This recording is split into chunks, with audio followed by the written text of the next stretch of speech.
Sebelumnya kelompok kami telah menjelaskan materi tentang sejarah anatomi pemikiran ekonomi politik pada presentasi beberapa minggu lalu.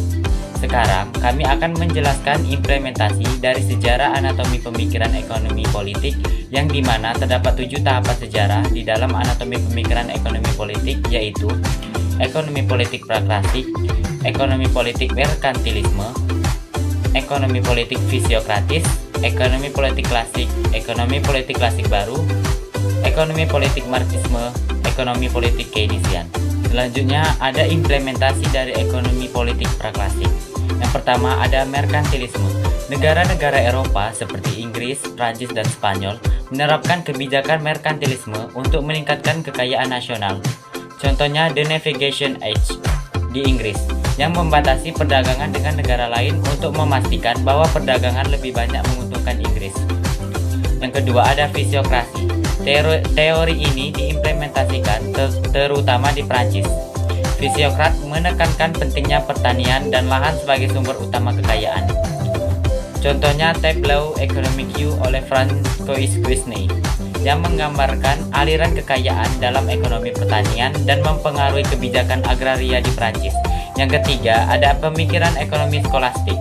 Para teolog skolastik mengajarkan konsep harga yang adil dan mengecam riba, mempengaruhi bagaimana perdagangan dan pinjaman dilakukan. Contohnya, larangan riba dalam ajaran gereja mempengaruhi kebijakan pinjaman dan bunga di banyak negara Eropa. Untuk tahap yang kedua ada ekonomi politik merkantilisme, yang mana di dalamnya terdapat beberapa kebijakan ataupun bagian-bagian. Nah, untuk yang pertama ada proteksionisme. Negara-negara merkantilisme memberlakukan tarif tinggi dan larangan impor untuk melindungi industri dalam negeri dan mengurangi ketergantungan pada produk asing. Contoh dari bagian ini adalah seperti The Navigation Act of Inggris pada tahun 1651 yang mengharuskan semua barang yang diimpor ke Inggris atau koloninya harus diangkut oleh kapal Inggris atau kapal dari negara asal barang tersebut. Yang kedua ada kolonialisme. Ekspansi dan eksploitasi koloni untuk mendapatkan bahan mentah, murah, dan pasar untuk produk jadi. Koloni seringkali dilarang memproduksi barang yang bersaing dengan produk induk negara. Nah, contoh ini adalah kebijakan ekonomi kolonial Inggris di India. Ini yang memaksa India untuk mengekspor kapas mentah ke Inggris dan mengimpor tekstil jadi dari Inggris. Yang ketiga ada monopoli perdagangan. Negara-negara merkantilisme seringkali memberikan hak monopoli perdagangan kepada perusahaan-perusahaan tertentu untuk mengontrol dan memaksimalkan keuntungan dari perdagangan internasional. Contoh dari kebijakan ini adalah East India Company di Inggris yang diberikan monopoli perdagangan dengan India dan Timur Jauh. Selanjutnya ada intervensi negara. Pemerintah secara aktif mengatur ekonomi melalui subsidi, pemberian intensif kepada industri dalam negeri, dan mengendalikan harga serta produksi. Contohnya, seperti pemberian subsidi kepada industri tekstil di Prancis untuk meningkatkan produksi dan ekspor. Selanjutnya, ekonomi politik fisiokratis. Yang pertama, fisiokrat percaya bahwa sektor pertanian adalah satu-satunya sumber kekayaan yang nyata.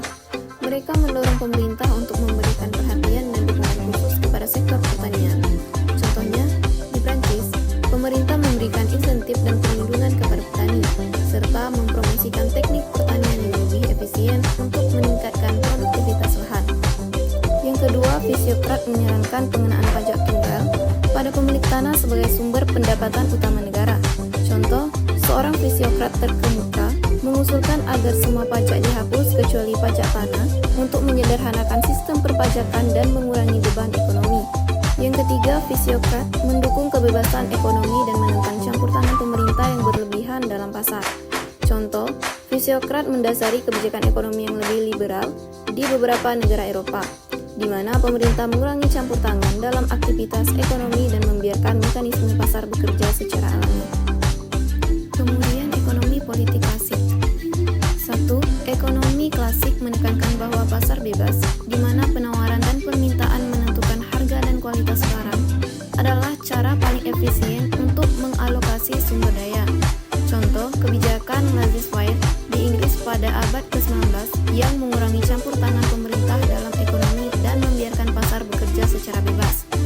Kedua, David Ricardo memperkenalkan konsep keuntungan komparatif yang menyatakan bahwa negara-negara harus berspesialisasi dalam produksi barang di mana mereka memiliki keuntungan relatif dan berdagang satu sama lain untuk memaksimalkan kesejahteraan ekonomi. Contoh, Inggris mengkhususkan diri dalam produksi tekstil, sementara Portugal mengkhususkan diri dalam produksi anggur, sesuai dengan teori Ricardo.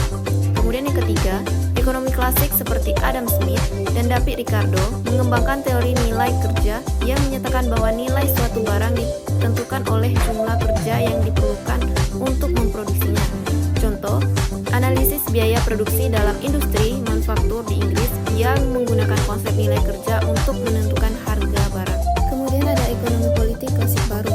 Nah, di sini bisa teman-teman lihat sendiri, yaitu ada 3. Yang pertama, teori pilihan publik. Yang kedua, ekonomi institusional. Dan kemudian ekonomi politik internasional. Lanjut, ekonomi politik Marxisme.